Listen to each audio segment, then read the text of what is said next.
Welcome everyone to this Force Friday. Today is a continuation of the prior session where we were taking photo reference from models and of models, and we took those models and basically tried to understand how important it was to grasp the idea of how a pose actually does tell a story, right? And I really hope that I kind of made this abstract point last week of, since we're all human beings, right? Since we're all human beings, there's this ubiquity across the poses themselves, and that's how powerful a pose is, right? If I take a pose that mimics what the model is doing, then therefore I start to feel and understand what the model is going through, right? So there's that very high level concept, we all understand one another. Sure, there's different levels maybe of empathy and all of that, but physically, if you really look at somebody doing something, you should have some awareness of what's going on with them and what that might feel like, right, emotionally and intellectually for yourself doing that pose as well. And that is powerful, really powerful, especially if you're going to go out there and start doing something like character design, right? Last week also, we had a lot of fun around taking those poses and saying, what are the stories that we are getting out of these, right? So there's this ubiquity again of the world as a culture and the things that we grow up with, right? Meaning from an entertainment aspect and a story and literature aspect, what are the things we grow up with, right? So with your help, we ended up landing on Captain Hook, we had He-Man, and we had Ursula, right? And then each one of the Force instructors was going to take on one of those characters based on our pose that we chose, right? So that was great. And that really, I think, led to some awesome challenge for us three mentors to draw during this past week in an effort to prepare for today's session.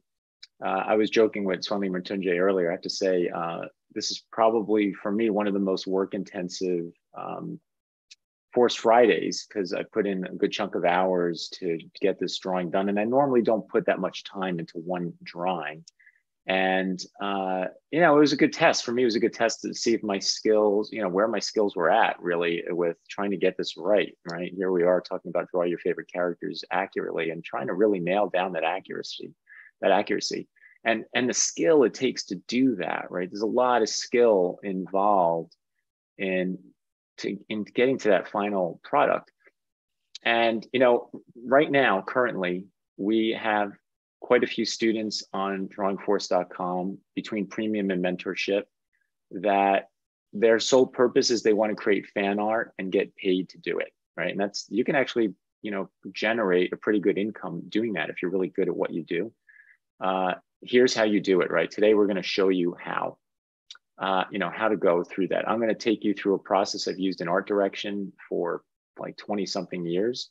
And Swami and Mrityunjay have some other notes they're going to share with you as well as to what process they went through. I'm going to, and each one of us is going to show you how we got to the end result of our character. So yeah, so I think, we've got a really great program ahead of us today, and I'm really excited to share it with you. So with that, before we get into it, let's say hello to Swami and Mrityunjay. How you doing, Swami? Yeah, good. Another exciting topic, of course, character design, one of my other favorites. So really looking forward to, breaking down the process and revealing the final results. Yeah, this is right in your wheelhouse, really, right? Did you have fun doing it? Yeah. Oh, yeah, for sure. I mean, the last time I really did character design was at the end of last year when I worked on a video game.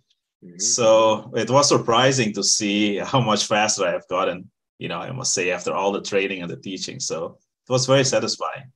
Oh, good. And how are you, Mrityunjay? I'm doing good. It's kind of same as you guys. I mean, I am not like a professional character designer, so it's like a kind of new experience for me, but it's also fun. And it's different just because, again, I don't spend too much time on a drawing as well, right? So it's good to show the process and explore it myself. And I have never drawn Ursula, by the way. I'm drawing Ursula today, so I've never drawn her before. So yeah, that I learned something new during the process. Yeah, that's great. All right, let's get to it, right? We have a lot of stuff to cover again with you today, as always. Let's head over to Photoshop.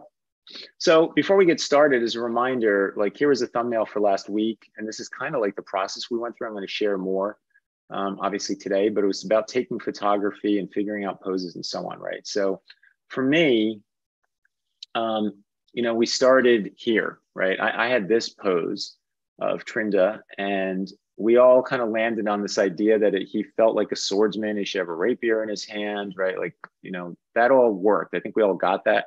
Some great ideas came out of that. We talked about Mickey Mouse as a musketeer, because musketeer was definitely where my head was from the very start. There's Tom and Jerry, and then we got Captain Hook, right? Which I thought was an awesome idea. And I think it was Ed maybe who mentioned that, if I'm not mistaken. So yeah, it was such a great idea. I had another pose also we were contemplating, which was for the Pink Panther, but I was really excited to actually do Captain Hook, so I went down this path. So how to get here, right, is really a big question. So before we get into the whole drawing aspect of it today, this is a process that I've used in art direction for, like I said, decades now. Let me get to a better brush here. So the order of events that I would run through is line, shape, tone, color, and then the extras. And I'm going to go through all these with you before we start sharing the character work. I want you to know how we go through this. How do we get to what you're going to see today? Now, I would put in front of all of this, which I didn't do here, is you need to know how to draw. Right? So here's step one. This is where drawingforce.com, comes in, right? Is learning how to draw with force. Now, does every figure and character in the world have force in it? No, most definitely not. But you're better off knowing how to draw with force, so you can draw all characters, forceful and non-forceful, instead of drawing those non-forceful characters and then trying to get to the force ones and not knowing what you're doing, right? So either way, you got to learn how to draw. Right. So I'm just putting that out there as a very simple precursor. Be aware of everything that you see that we're showing you is because of our ability to draw and then go through this process. Right. So step number one, right? Step number one here is line. And line has way more variety than you may be aware of. Right. So for instance, is it mono or not? What I mean by mono, is it of one thickness? Or does it have thick to thin, right? The brush I'm using here right now has thick to thin in it, as you can see. So that's not mono thickness. Mono thickness would look more like this, right? Of like one size. So very important to note, when you are art directing and you're creating yourself, what style you want, or if you are looking at a pre-created IP, intellectual property, you want to watch, if it has, styling in the line or not, right? So that's this, right? There's also the width of the line. If it is mono or it's not, is that being done with a very thick line or is it a thin line? And even if it has the pressure sensitivity, again, does it get like really thick to thin, or is it just slightly thick to thin, right? Is the line have a color, right? And there's also like the style of the line itself. Is it very angular? Are things drawn like this? Is it thin and straight? Is it thick and wavy, right? I remember I took a class with a teacher named Jack Potter when I went to SVA. And I remember he talked about line at the very beginning of class. And he said there was basically three kinds of line, right? There's this, so very sort of angular and choppy. There's super like, wavy like this, right? Fluid. And then there's like round, which is kind of the opposite of the top, like big and bumpy like this, right? And that still sticks with me today, as I'm art directing or I'm doing a drawing. It's like, where am I pushing into, right? So that's just line, right? Step number one, okay? Step number two, I'm gonna erase all of this here. Number two, so, we have this, right? And we have this, let's say here. Number two is these lines create shapes, right? So line creates shape. Is the shapes that you are making, does it look like this and your character design comes from here? Or is the character design, very bumpy and round? Is it super fluid? right? You can see these create, the lines themselves start to develop into shapes. So what are the, what kind of shapes are we talking about, right? From that line also is the complexity, right? Like, is there a lot of information in these shapes? Are these shapes nested? Are they broken down into smaller shapes or not, right? So, maybe this is a fire character. Is it just one big simple shape, or is there another shape within that shape and then another shape within that shape, right? Or is it very simple and it just stays like this? This kind of looks like a turd, sorry. But, is it that simple, right? Or does it have more information, right? Does it have other shapes because later it gets painted in a way that's going to show more shape, right? And it's going to be rendered in a certain way. Is it flat or dimensional, right? So the shapes can start to imply space, right? Is it like this, where things get big to small? Is overlap involved, you see? So it starts to actually imply perspective, right? In between line and shape, by the way, definitely perspective and structure and form, all that stuff starts to come into play within these two boxes, right? If you're art directing something, it's like being aware of that as well, okay? So what happens with these shapes is they end up getting tone, right? So if we took, if we took these, I'm gonna just copy and paste these guys over. Right? It's like, how do they get painted, right? What's the tonal range that's in these shapes? So for instance, are they low contrast or are they high contrast, right? So we might have this shape here, and maybe the one next to it is like this. And the one in between the two is like this. So very low contrast, right? Super low contrast. Maybe the fire is white on the inside, and then it's like a medium gray. It's not the best brush to color with, but just move through here. And then it gets dark, right? Really dark. So very high contrast, right? White to almost all the way to black, right? So you can see the difference just visually between these two very quickly, right?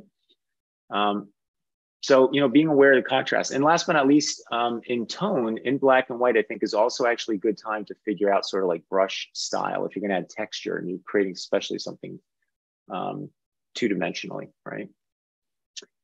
Then after that comes color, right? So what we would do here is this would get flattened out. We would grab this again. Here, let's just grab these two guys. Whoops. I wanted to flatten this out like that. There. All right, so you can do this. Copy, paste. You come over here, and then you can tone these things in and color them, right? Now, there's lots of ways of doing that. You can just grab these tones so you recognize what they are and not move them and just play with the hue and all. What some other pros will do is paint these using adjustment layers, right? So we could say, I want to go to hue, saturation, and brightness. I make it a clipping mask. So you hold down the Option or Alt key here, so it only goes to those shapes, as you can see. And then I colorize this. So you see how all of a sudden they get color. I don't touch the lightness, darkness because I already picked that. Instead, I could play with maybe the saturation, or I could play with, hey, I want a green, I want a blue, or red, and I can keep layering like that and then decide what the colors are. But the color's tone, right, the value has already been picked, right? So I've done all this like black and white work prior, you see? Now, some people don't work like that. Some artists work directly as if it was traditional in their painting. And it takes a lot more skill to combine tone and color in your mind, So when I teach, I usually go more this route. If somebody gets through all the drawing stuff with me and they do want to learn about color theory, I go through this process with them until you get good enough to where you can kind of eyeball the tone relative to the color. Like, can you see the tone in the color? And it's very tricky. The color wheel is very tricky because blues are naturally darker than yellows, for instance, right? So some colors are innately lighter and some are innately darker, and you got to be aware of that too, okay? And then last but not least, I put in the extras. So, I've been in video games for, like I said, over 2 decades. So I add this as this extra piece to art direct. It's like, how does lighting work in this piece of art or this game? Is it like really high contrast lighting? Does that have very soft edges? Is it low lighting? Is there rim lighting or reflective lighting? Like, you know, are we coloring the lighting, and what kind of color is the lighting? Is there texture? You know, are we talking about something is wood grain, or it looks like leather, or it looks like silk?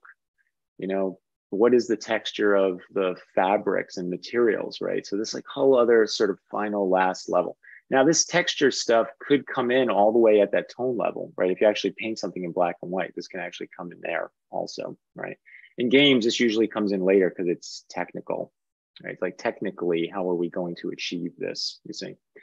So these are all the steps, right? And again, I say drawing is, of course, at the very beginning, which is what we normally are doing here from week in and week out, right?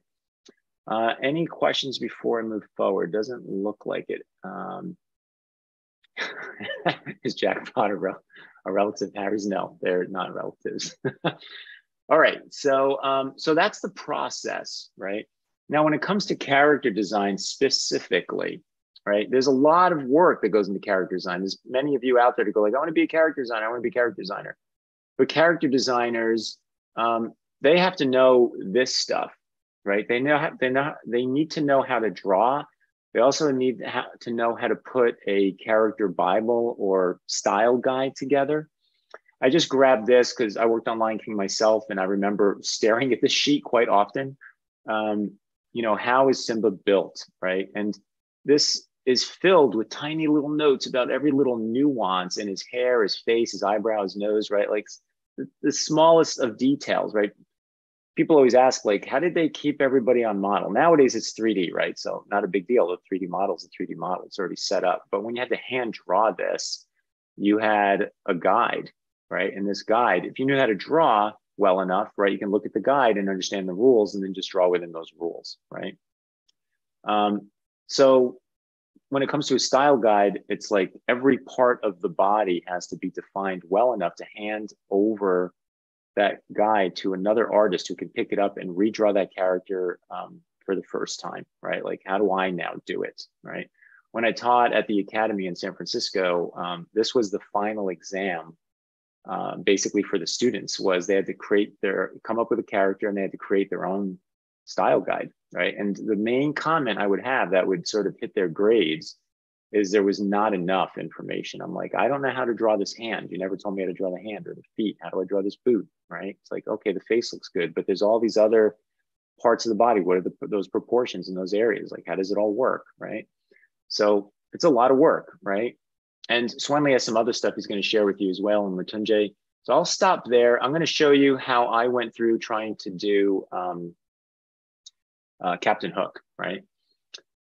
So first of all, ironically, before I even get into it, there is on Disney Plus, there was a series, a documentary series about artists that work at Disney, and then they would like doodle and draw. And ironically, one of their main character designers drew Captain Hook. I didn't watch it this round, but I watched it when it came out. So I kind of remembered some of the stuff that he went over in doing it. And that was kind of in the back of my head while I was drawing this, right?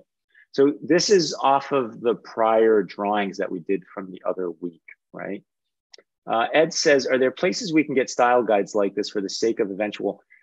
You know, the internet is filled with them, Ed. I think it's more about knowing what to look for, right? Just even the mere fact of saying, I want Lion King head construction or style guide or character Bible or character style guide, right? Knowing those search terms are what you want. You know, that's what you want to be looking for. And then you'll start finding all of this stuff, you know. So here's the drawing, right? And from the drawing, I made this very fast jump to here. This was my first big jump. And by the way, I did these drawings on top of one another. So these are layers on top of layers on top of layers, right? So I kept the pose that we had. And then the drawing on the right was on top of this one on a separate layer. And what I did is, and you'll see this in a moment, but I had images of Captain Hook all around me. And I basically drew to the pose, but I shaped him out. I watched his proportion and I looked for the shapes, and I made sure that those shapes held on to the forms, right? So you could see this drawing has a lot of like little nuancy structure things, right? Like I wanted this to be elliptical and round. So I was looking at the gloves, the boots, his coat and how I had it wrap around the leg, right? So this was like my first rough pass, right? First pass of trying to nail it down, right? And then after this, I got here, right? So this is another layer, brand new layer. And I started to tighten things down even more, right? So again, hierarchically, I just kept tying it down, and tying it down, right? That led to, and this is how I worked basically. I had this around me, right? I had more stuff too. I had some facial expressions I had on another sheet of his, but this is the main stuff I kept up. Once I got to this stage, I was like, I just want to see like his face. At this, I have his proportions over here. This model sheet is actually a character lineup, right? So a character lineup is another thing you can look for. It gives you a sense of the different heights of the characters compared to one another in a particular product, right? In this case, Peter Pan, right? The film Peter Pan. So, all the other characters are standing here and you can see how big Captain Hook is in comparison, right? So I had this over here to track. I was using this at that point. I was far enough along to go, you know what, I'm just going to look at this now and just make sure I get the face on model. This was a really good reference for me because it wasn't too far away, right? It wasn't too far in what I had to draw. And then I started to go in and like clean line him, right? I'm not a fan of doing cleanup, I got to tell you.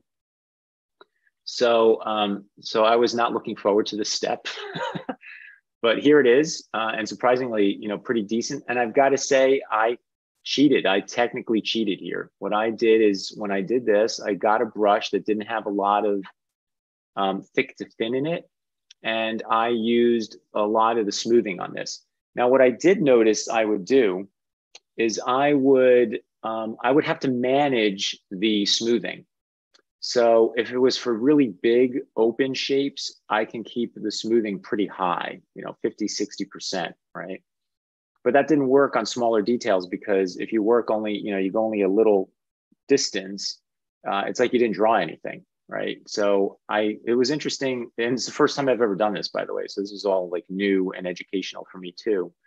I had to keep like managing the slider for this, smoothing. And knock it down when I need to get into smaller details, bring it back up when I had longer, thinner lines, like the legs, for instance, as an example.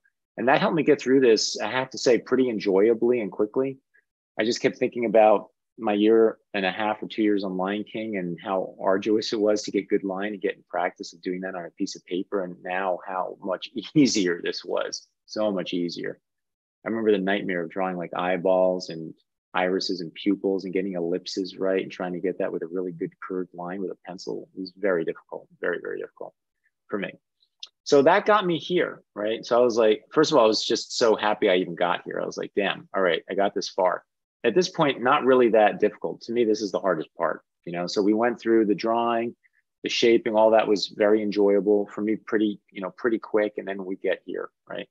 So then I went into coloring, right? And coloring him, lots of different ways to color. I kind of went old school here. A very simple, like if I did this in Procreate, you could really just like grab the color now and just like drop it into the shapes. And it does a pretty darn good job with that. You can also use the lasso tool, right, to create selections. I literally just like painted this in because I feel like I'm so fast with my hand that I just grabbed a good sized brush and I kept scaling the brush up and down based on the size of the artwork. And I just cranked through this, right? And I just wanted you to see, I took a snapshot of my process. I wanted you to see like how close up I got at times. I mean, you could literally see the pixels in here, right? But that would let me get into the smaller details, the little corners. I wanted to make sure I didn't miss, an area because of the line and the cleanness of it. I wanted to make sure it was done well, right? So that was what I did at that stage. So then last but not least, right, I got here and then here's my final, right? So here's Captain Hook and I grabbed this, again, I had this all around while I was creating it, right? So I had, I was looking at, and you can see his colors a little different across. I finally grabbed mostly from here. He changes, of course, throughout the film. But I went over here. I figured this is from like a model sheet. I'm just going to grab from here. It's like good steady color. I liked the the slight difference from here to here and the purpleness of like the pants, I liked how that stood out more. So I decided to go this route, right? So that's how I got here. Now, this whole process, I didn't track it maybe as closely as I should have, but I remember I had a film on when I was doing a lot of this. It was about a 2-hour film, and I remember putting in a decent amount of time after that. I'm going to guess this took me about 3 hours to go through the whole thing, right?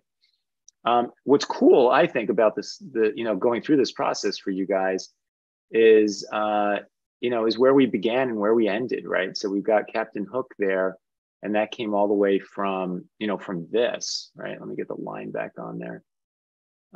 There, so we went all the way from here to here, right?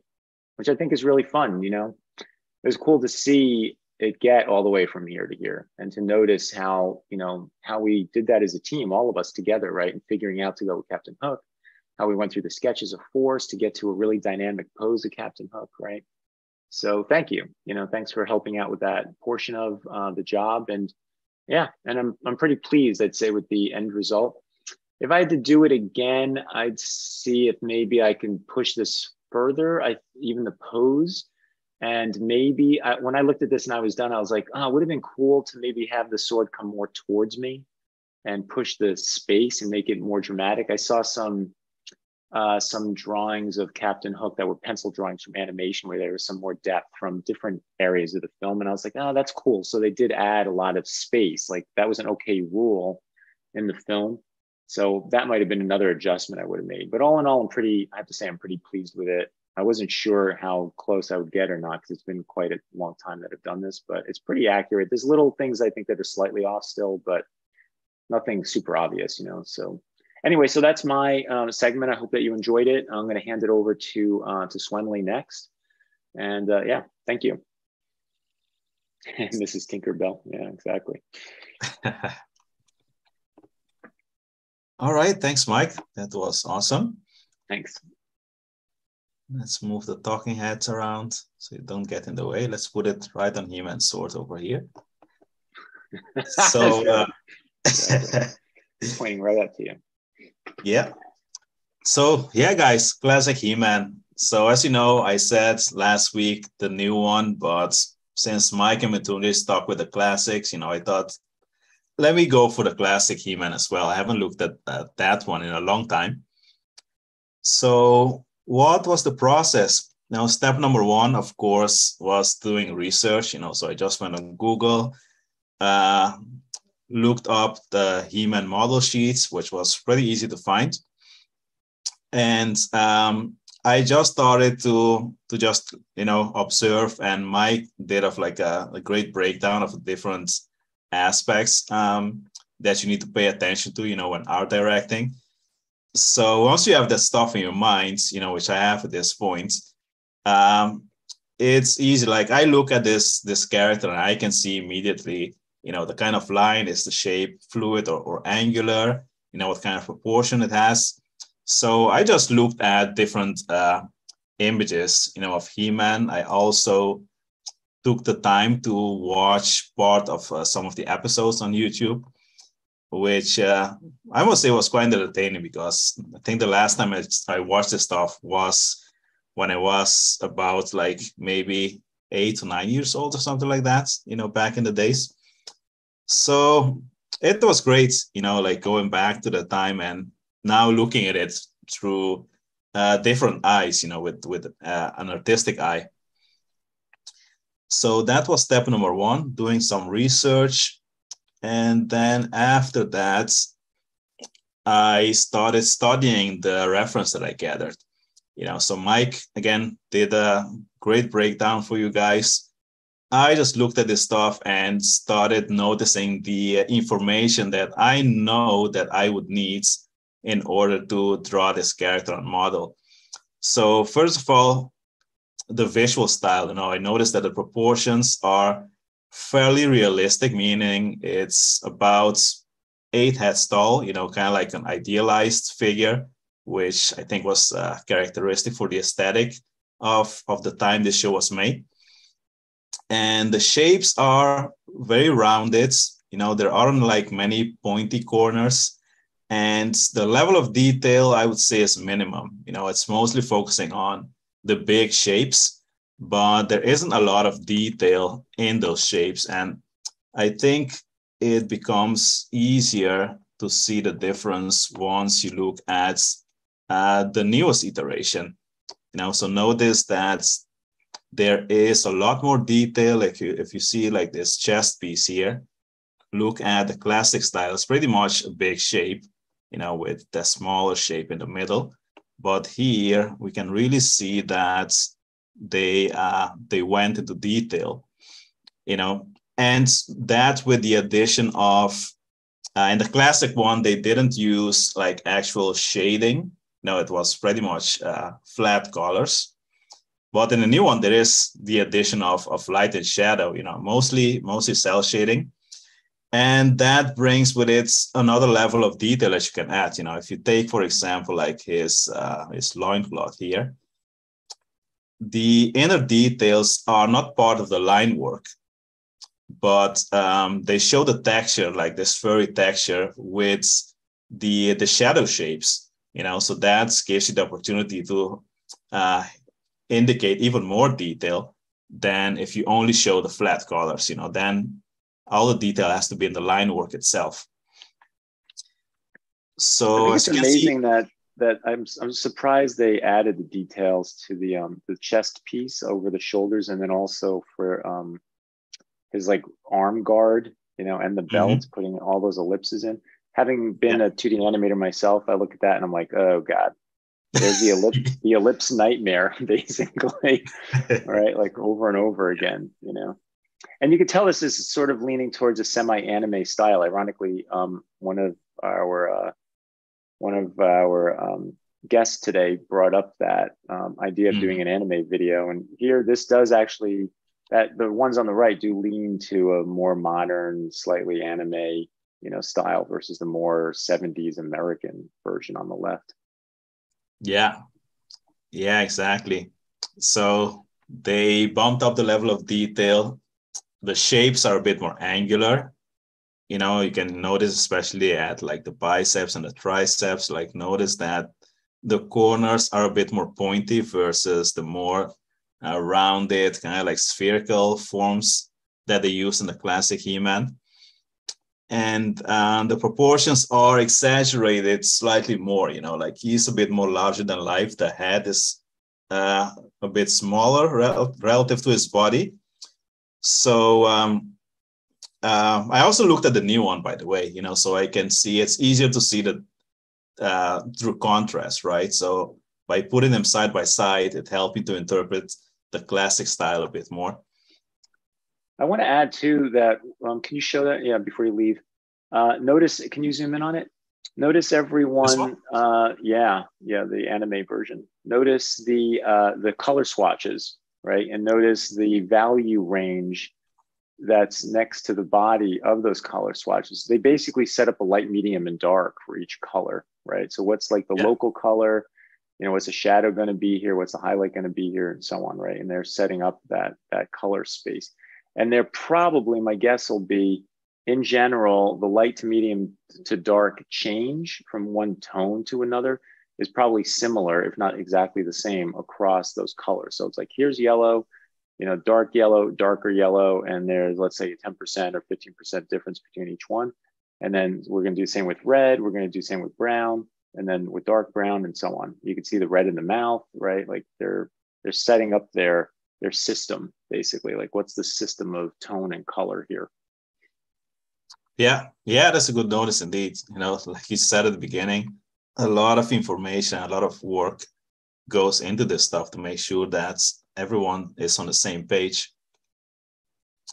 Let's see. So next I brought up, and I think we used this, like this style range guides in a previous stream that we did on character design. Mm-hmm. This is basically an image that Mike and myself put together. I think this was just prior to us doing the Medusa character design workshop video. Mm-hmm. And we basically created a style range, because you have style that ranges from like absolute reality, super realistic, to abstract, which means exaggerated, simplified. like you would see in, like I said, the morning cartoon, for example. So we created this using some different artists' artwork to kind of like gave us like a way to determine, okay, where the style of this particular character or IP fits, on this range of realism to abstract. And I would say He-Man, the classic He-Man, would fit kind of like in the middle, because it tends a little bit towards realism. It's not like super abstract and stylized. Proportions are kind of real. It's kind of like, for me, it's kind of like comic bookish in a sense. So right in the middle. It's not hyper realistic, but it's not super stylized either. So it's kind of like in the middle of that style range scale. And let's see. And next, I did some quick studies for myself. This was drawn from the model sheet. And I use head lengths every now and then, to help me measure, or at least like compare the different body parts one to another. So I noticed that he's approximately 8 heads tall. Also, the sword was the proportion. I noticed that if you take like this shape that I marked number 1, it kind of like fits in the length of the sword 5 times, and how long is the sword relative to He-Man himself, which was approximately three head lengths. It also has like a big upper torso, like a narrow waist and small pelvis. So those are the details that I noticed that I knew that I was going to need in order to draw this character and model. This is like an abbreviated version, because if I was hired to work on the show, I would spend a lot more time just drawing the character and really making it my own. So, so I took some screenshots while watching on some episodes on YouTube. And as a fun fact, notice that this pose very dynamic, right? And notice that if we break it down, notice the S-curve of the torso, front to front. 4 is for the leg. The rhythms of the foot are in there as well. I have a front to back for this leg, even though they are going to kind of an X shape here, but it's still holding up. I think the back curve's like slightly shorter. And notice the sheath of the sword, straight to curve shape design. So it's out there, folks. And the reason I highlighted this is because, what we teach you guys isn't something that we make up. This has been used by artists for a long time. And even in these shows, you see that when they want dynamic and fluid looking poses, you automatically follow these concepts. There's no way around that. I mean, these things exist in reality. So just a little fun fact. And after the studies came the drawings, of course. So this is the pose that I picked out of the ones that I did last week. So this was a sketch. Then I did a second pass on top, starting to kind of like create a forceful mannequin in a sense, and here is the place that you need to make sure that the overall proportions of the character is working before you spend time under the details and discover that things are off, which of course can happen, but you want to stop and check just to reduce the chances of you going completely off track, with the proportions. And then I did this sketch, and this is just one of many. Like I kept redrawing, especially the head, which was a bit tricky to get right.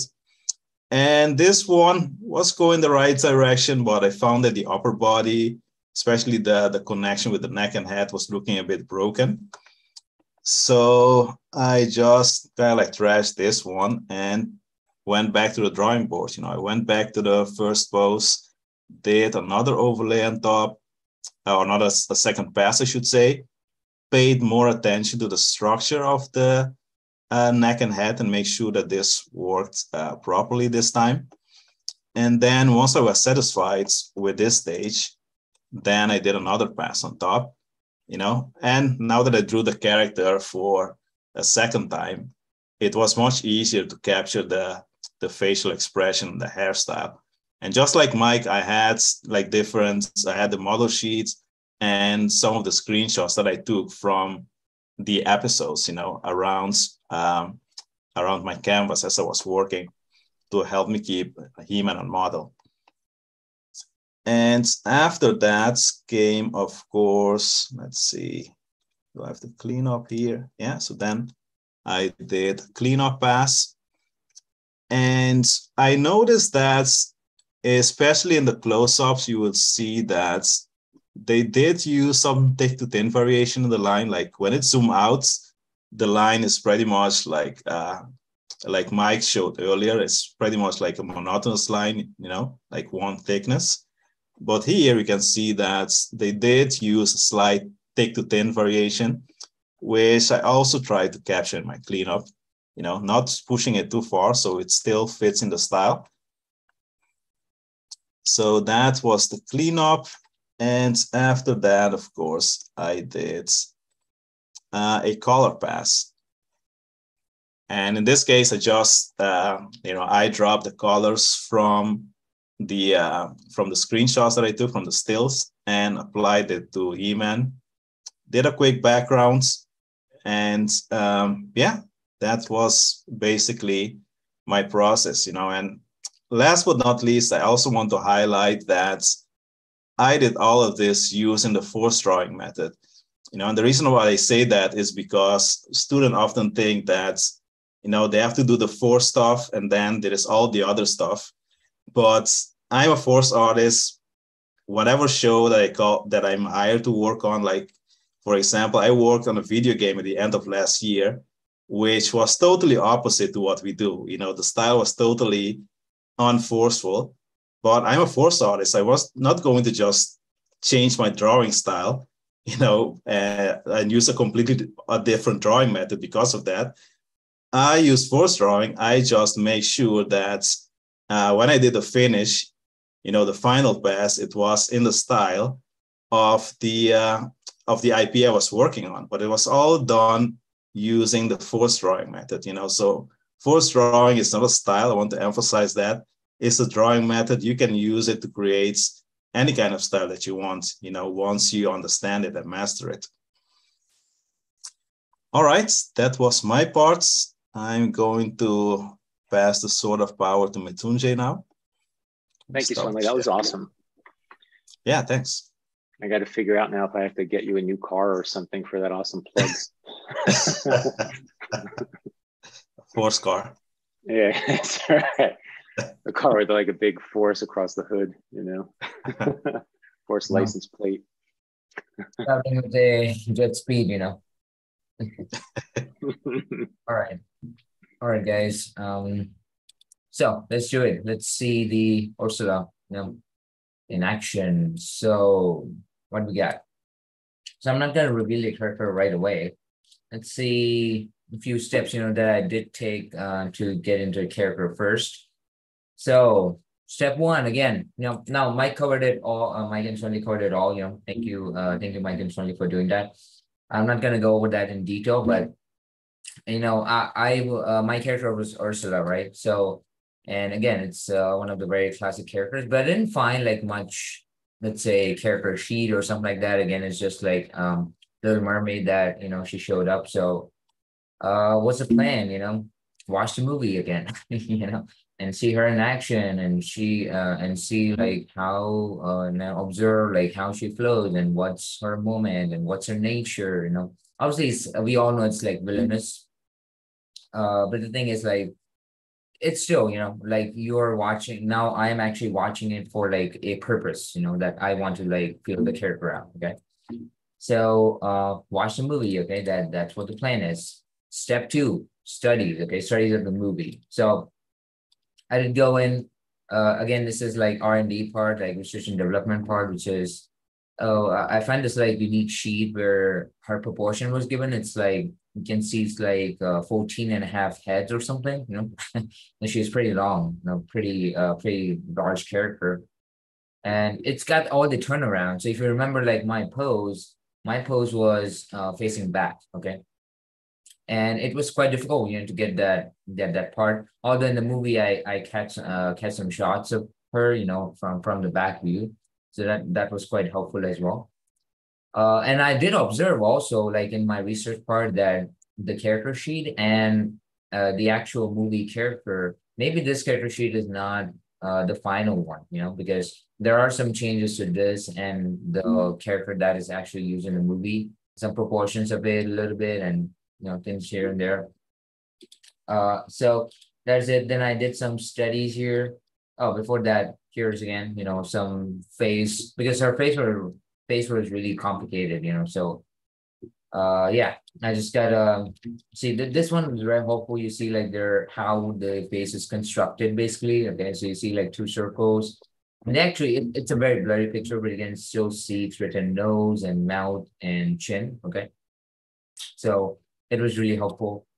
So yeah, basically collect, when you're actually developing a character or designing character, you have to live the character. One of the things that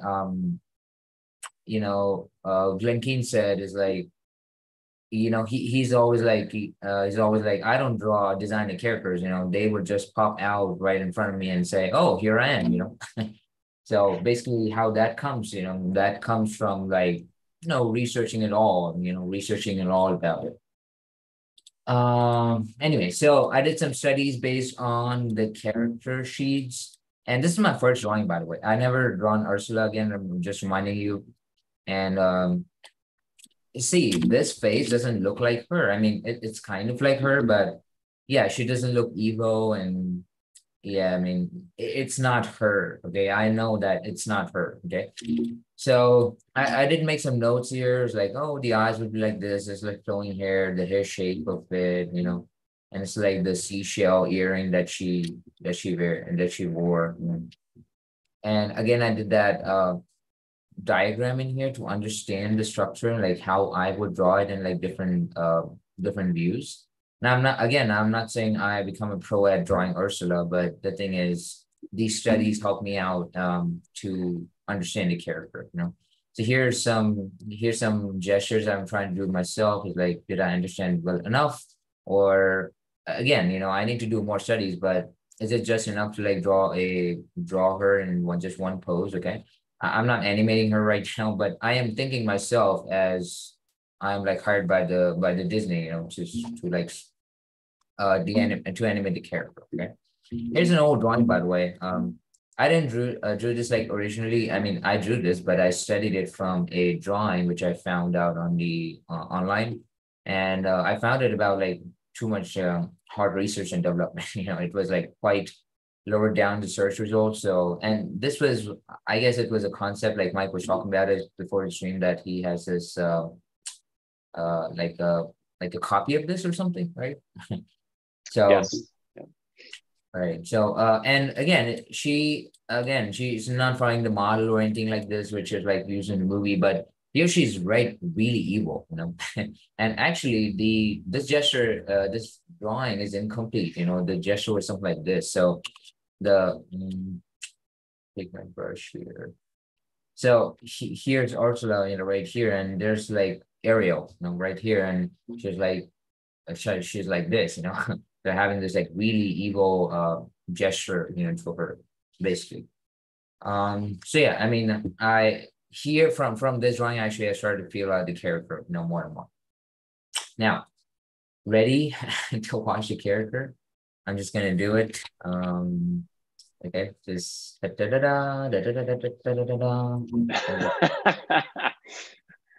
there we go. Too fancy, but you've been on social media too much. I am. The old reveal trick. Yeah, that's where I steal it from. But cool. there we go. So, so this, I'm gonna show you the whole document that I made here. So there we go. This is the original pose that I used in the previous stream. Then this was the study of it. This is the push pose. So I just like push the forces and everything. And then I did a rough pass on that. Okay. And here, after doing all the studies, I really understand the form factor. It's like, oh, what her, like, she's a little bit heavier, and what kind of like, it's like, I mean, I can call it a dress, this like black and blue thing, that was her dress, to be honest. So I understand like all that form factor. Now, the biggest challenge for me is she's not having legs. Okay. So, and obviously, the dynamics of this pose is, I would say it's in the torso, but it's also in the leg. You see, like one leg is supporting the whole weight, while the other is like it's bearing all the weight, while the other is supporting is just for the balance purpose. So with the tentacles, like how I can do that. And by research, I know that she's having like these about like 6 to 7 tentacles, which is again a little bit confusing, which I was talking about in the character sheet. Like your character sheet is a little bit different that I found, and one in the movie is a little bit different. So I chose a 7 factor, like 7 tentacle factor. So I thought, it would be really cool if I can take the same nature of the pose, which is again balancing on one leg and one is for the bearing of the weight. So I did that, right? I chose 3 tentacles, which will be holding up the whole lot of weight, and you can see they're like kind of straight in here, which is like, see, which is like that. It's like, oh, it's more like this, and the other is like this, which is again, if you compare to the original pose, which is kind of same, okay? And then again, Rook here, she is like pulling her arm up, and she's not doing anything. Like I was originally planning to do like maybe a fashion designer, fashion model or something like that, who was like, who she's like revealing the cloth or something, kind of like this. But here I got that chance from the tentacles, right? So I did this tentacle thing, and she's like holding her own tentacle. Now, one more challenge that I faced is you look in the original pose and in the studies as well, like the arm is behind her back, and she's like she's behind, her arm is behind the back, and she's holding her other arm or touching her other tricep with her arm, right? Which is kind of crazy, But here she's lean, okay? The model is lean here. And in study, I really like that dynamics of this. But I was facing quite a lot of challenge with this body type, and she's having these really thick arms, So in the movie, after designing characters, I sometimes saw like some shots here and there from the movie, and I was like, she's having like even thicker arms, So again, it's just miscommunication between the character sheet and the original movie that I kind of failed to follow. But anyway, so that arm was really not fitting into the seam somehow, So what I got to do is change that. Okay. Now, there are 2 reasons to change that. First is it's not really fitting up with her body type. And the second thing is the silhouette of the character. You see, if I do the silhouette of this one, it'll be very confusing, right? You don't really see like what is actually happening. And that's the reason I changed this arm as well. You see, like the arm here, yeah, doesn't care a lot about the silhouette, right? So I changed that one, and now for this body type and to show even better silhouette, I changed this arm right here. It's kind of like this, a little bit gnarly hand. It's like doing some magic stuff or something like that, And again, I'm pretty happy. I was like, will I be able to draw the face? Because again, it's kind of complicated, but I just follow the original, these face character sheets, like these, right? Not these, by the way. Where did I put them?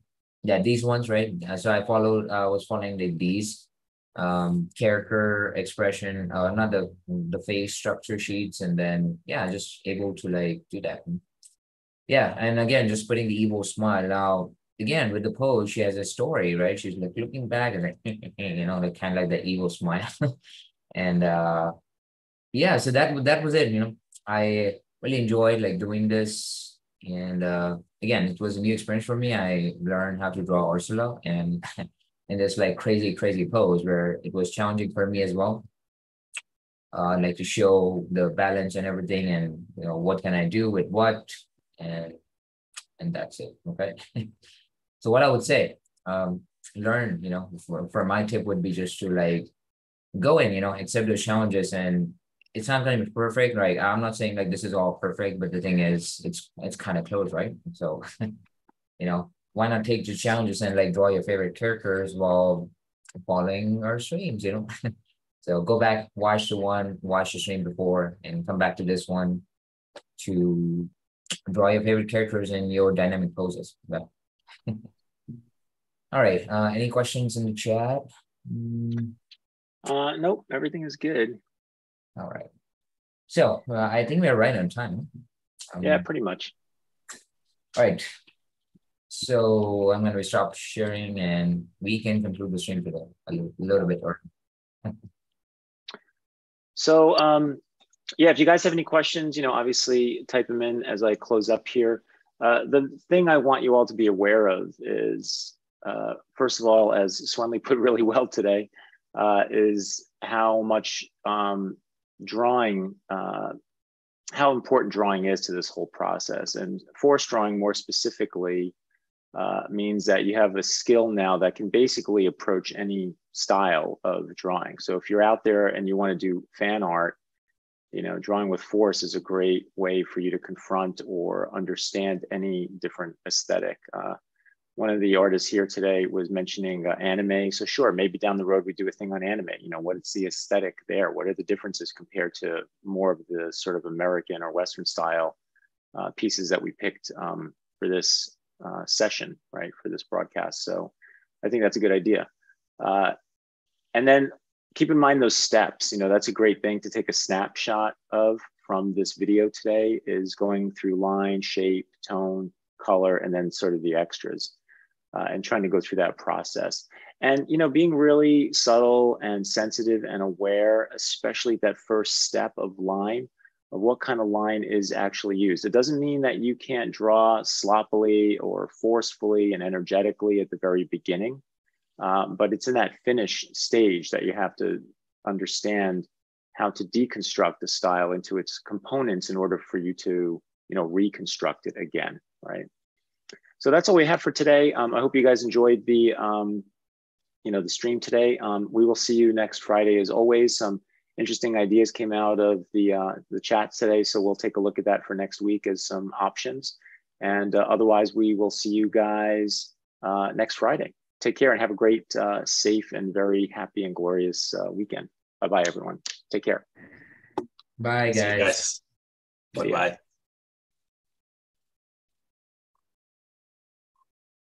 All right. That was good.